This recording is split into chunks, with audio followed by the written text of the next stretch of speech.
We've got a complete in-box Nintendo Action Set from 1985. Let's take a look, see at what we've got inside.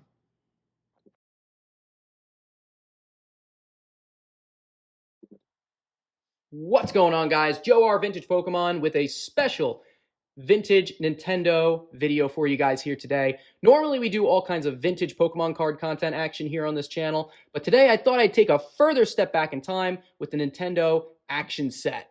This here is a true complete in-box Nintendo Action Set. And yes, when I say true complete in-box, I mean it's got everything inside. And it's all thanks to my father-in-law, who did an amazing job keeping this box in the condition that it's currently in over more than 3 decades of storage. He basically took this thing home from where he bought it, put it in his closet after taking the NES console out and enjoying it, of course. But he kept this box stored in a dark closet for more than 3 decades. And it's important to note that he didn't just keep it stored in the closet. He kept it stored carefully and safely inside that dark closet. It didn't have things stacked on top of it. It didn't have things banged up against it. He didn't really touch it. So it basically stayed in the exact same condition that he received it in from the store back in 1985. I mean, when I say you could find worse condition boxes off the shelf of a store today, I'm not kidding. This thing is like really like a museum quality box practically. I mean, let's just take a quick look before we take a look at the contents of this box. Let's just take a quick look at the box and its condition. I mean, you could see here very little in the way of wear along the sides of this thing. I think a lot of any minor hiccups or flaws in this box, they are literally from the store that it came from, like off the shelf. I mean, look at this vintage artwork. It looks flat, undented, pristine, amazing shape. The back side of the box, if we take a close look at it, we've got that retro 1980s artwork here. Something really cool that any vintage NES Nintendo console collector would love. They would die to have something like this. This is how good a condition this box is actually in. Just immaculate shape practically. For more than 3 decades, I mean, come on.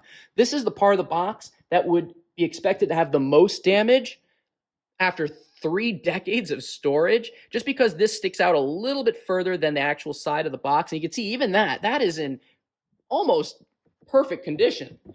We can see the bottom of this box here. I mean, look, there's the top of the box. Here's the bottom of the box. I mean, it just bleeds vintage console magic. It looks just so cool. The sides of the box, hard to get on camera without changing the actual view of the camera. We got some games there. On this side, we've got some extra added accessories that you can expect to get inside this thing. So really just an amazing box in an amazing shape. All thanks to my father-in-law, who had the wherewithal to just take care of his stuff. This is a great example of how taking care of your things can really pay dividends in the long run, because here we have this thing that he opened, he enjoyed it, he played it, he got his value for it, and it's just in great shape still. And so we're going to take a look inside this box. We're going to talk about what it means to be complete in box, and we're going to take a look at all the pieces involved, and stick around to the end of the video because we've actually got something really, really cool in mind, because a museum quality box deserves a museum quality display. So without further ado, let's take a look inside the Nintendo Action Set. All right, so we've got our box out. We're going to take a look at this big brick of styrofoam that was inside. And right off the bat, this was in really nice condition as it is, the styrofoam brick, because again, it was stored beautifully for the last 3+ decades. And what we did was we put this thing back together exactly the way it would have been seen coming straight out of the store. At least that's how I believe it should look. Everything is packaged up exactly as you would expect. And let's talk about what it means to be complete in box. So complete in box means you've got everything that would have come with this thing at inception when it was first released in the store. And not just that, it also has all of, you'll notice, the plastic bags that came with it. My father-in-law saved everything. Even the twist ties are still in here from when it was originally released. So on the left-hand side, You'll see we've got, and this is his original NES that we've got. This is called the Action Deck, and you can see all the plastic bags have this language on them. Caution, plastic bags can be dangerous. To avoid dangers or suffocation, so keep this away from babies and children. And it's good to know that in the 80s, they still cared about the children and the stupid things they could do even back then, because there's a little bit more of a carefree time. Here are the original manuals that we've got with this thing. They came in their own sleeve. And we've got also the important warranty information as well. You can see there, limited warranty, all that good stuff. Really beautiful shape. I mean, it was just kept in the box flat. We're going to put this off to the side for now. Let's take a look at this here. You can see it comes with its own plastic sleeve, again, with those warnings on it. We'll slide this stuff on out. Take a look. So this is for the zapper. This is for the zapper here. And you can see we've got this instruction manual, how to calibrate and use the zapper gun. Oh, that's some good NES vintage classic stuff there. Really cool to have this all put together. Good old TVs. You can't use the zapper on the new TVs these days. You really need to go get yourself a CRTV if you want to play with the gun still, which is a shame because it was really cool to use back in the day. I remember I played with the NES as well, and it was a super fun thing to play around with. Harder and harder to actually even use these nowadays because so many NESs, you need some HDMI adapter in order to use them. This is for the control deck. That's what you call the main body of the NES, which I didn't know for the longest time. The control deck or the action deck, that's the main body of this thing. And you can see we've got all this good stuff in here.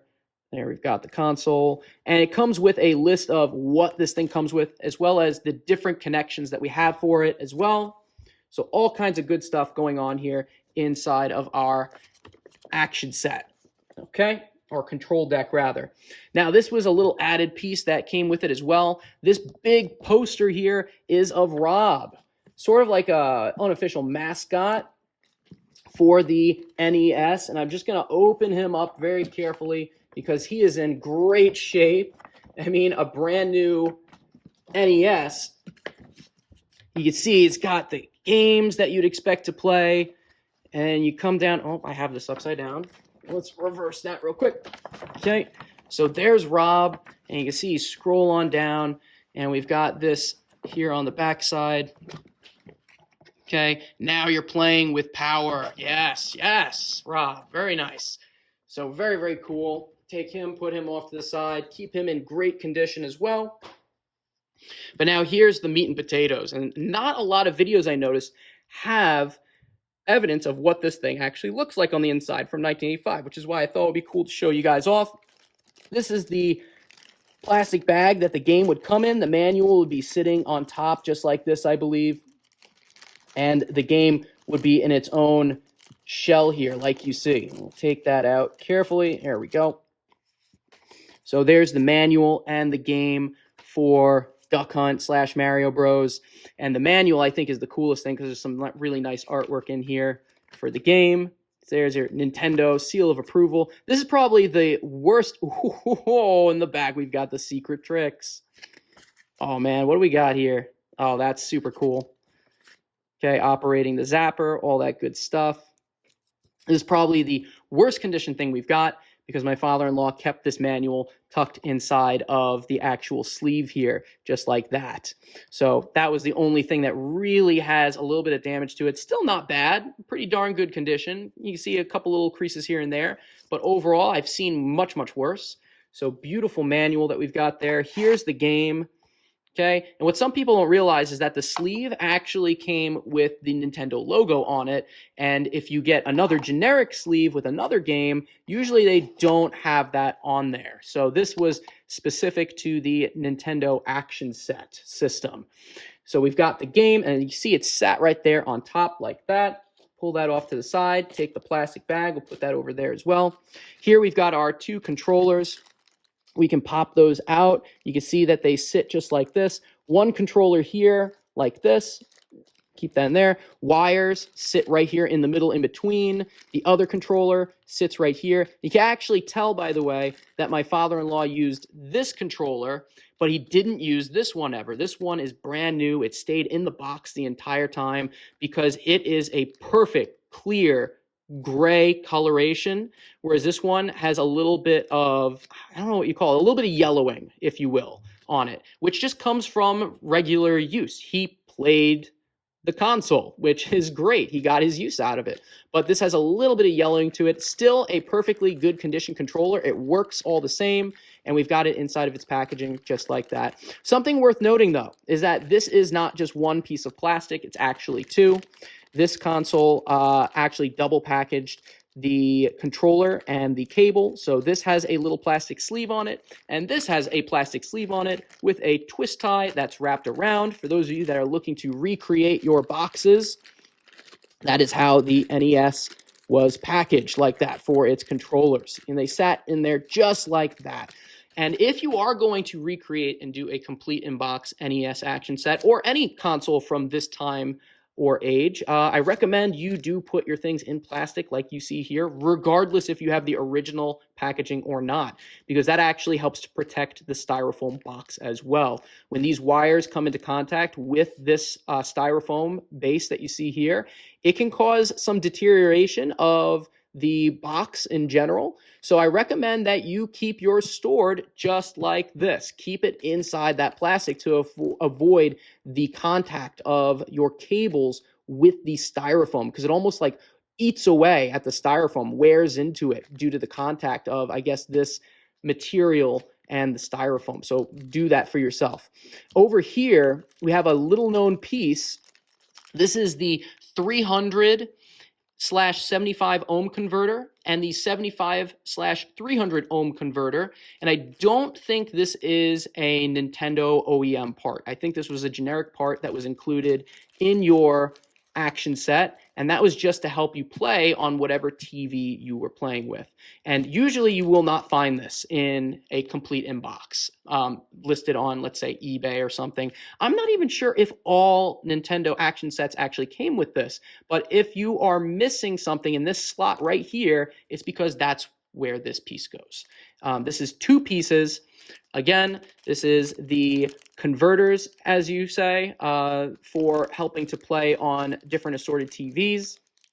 And they sit in this little slot right here, just like that. Right here in this slot, we have ourselves the RF switch. Okay, again, helpful for playing on some of those older TVs that you've got. Plastic bag, just like this. The adapter, the power pack, power adapter, I think is what we call it. Either way, the plug for the NES action set looks like it's in a very similar bag to this one, but the bag for the actual adapter is slightly larger, and you'll see why that is in just a moment. We'll put that back in there. Okay, here is our adapter right here. Okay, we'll take that out very carefully, just like that. Okay, this bag is slightly larger than the one for the RF switch, and that is because, and you can see here, we've got another twist tie holding the cables together, and they did look just like this. They were packaged just like that. This bag is slightly larger because it needed room for the prongs on the end. It sits in here. You can see actually this right here has a little bit of a deeper slot, and that's so that this can sit face down with plenty of room so that we can stick the cable over here on top in this back slot, and this can sit facing down in this middle slot here. I'm going to leave this out for a second because our last piece right here are our AV cables. And the AV cables are what typically you find in most of the packages that you buy on eBay nowadays. The RF switch isn't entirely necessary, of course, but you do need these to play on most TVs, and some TVs don't even have AV ports anymore. So this was definitely something that you would have to use nowadays on your NES, especially if you're using a slightly older model TV. Fun fact, my father-in-law, because he played back in the 80s, early 90s on his TV, he did not use these. He actually used the RF switch and some of the adapters. So this was actually brand new. I had to open this up, which I wish I didn't have to do that. I opened this up just to test that the NES worked on my TV. So this is the original packaging, of course. And when I say open up, I mean there was like one teensy little staple keeping this closed. So in my opinion, not a big deal. Everything else was already opened. But this sits in here in this back slot just like that. And this sits here facing down and around the bend just like that in there. So that's how that would sit inside of the box. And last but certainly not least, we have the zapper gun. And the zapper gun also has a double bag, just like the two controllers did. So basically all the controllers were double bagged. You've got this big bag for the gun like this, and you've got your cables inside the plastic packaging just like that. And it would sit in here tucked in like that. And I'm going to, of course, fix this up. I want to try to make sure that these wires are not touching that styrofoam packaging that we've got on the inside. And last but certainly not least, you know what this looks like already, but for the sake of argument, let's take it out. We've got ourselves our actual action deck. And you can see it's got this beautiful packaging here. My father-in-law took really good care of this thing. Whoops, sorry about that. He took really good care of this thing. You can see it's still got that squeak to it. You gotta love that. And you can see here, you can push that down, bring that back up. Beautiful condition. I had to clean this of any dust that it had. It's not like perfectly perfect, but you can see it's basically a near mint condition console. We refurbished it a little bit. You can see there's a little bit of yellowing on this thing. So aside from a little bit of yellowing, we've got a complete in-box package here with all of the components, all of the original packaging, all the controllers, everything set in stone there. And that is exactly what you would have expected if you opened this bad boy up in 1985. So what am I going to actually do with this NES Action Set? Well, I'll tell you what we're going to do. We're going to take this and we're going to display it beautifully. We're going to package it all back up so it's complete in box. We're going to give it a nice label and we're going to slap it inside of an acrylic case so that we can display it, because I want to keep that box in the shape that we've got it in still for many, many years to come. So let's take a look back at this thing when we put it back all together again. We're going to get it inside of its case. And there you have it, guys. The Nintendo Entertainment System Action Set. We've got this thing now in a beautiful acrylic case with labels, so we can enjoy this for many, many years to come, at least another 3 decades. And this is now a museum quality piece that we can put on our shelf and enjoy and take a look at anytime we want to get that 80 retros feel. This is also, by the way, the Gray Gun edition of the Nintendo Action Set. There was an orange edition that came out after this one because I believe the Gray Gun looked a little too realistic for people's likings as an actual gun. So they came out with the orange one to make sure that nobody would ever mistake it for that. So great that we have the original Gray Gun edition of this particular set. And special thanks to my father-in-law for taking such a great care of this box. Now we've got this museum quality piece thanks to his diligence and careful protection of this thing. And guys, don't forget that if you enjoy this sort of content action, you enjoy Pokemon cards, Nintendo, anything of that nature, make sure you throw a like and subscribe, because it's really a lot of fun to show off these things and do these kinds of videos with you guys in mind. Anyway, that's Joe R. Vintage Pokemon, and I'll see you guys all next time. Nintendo Action Set, out.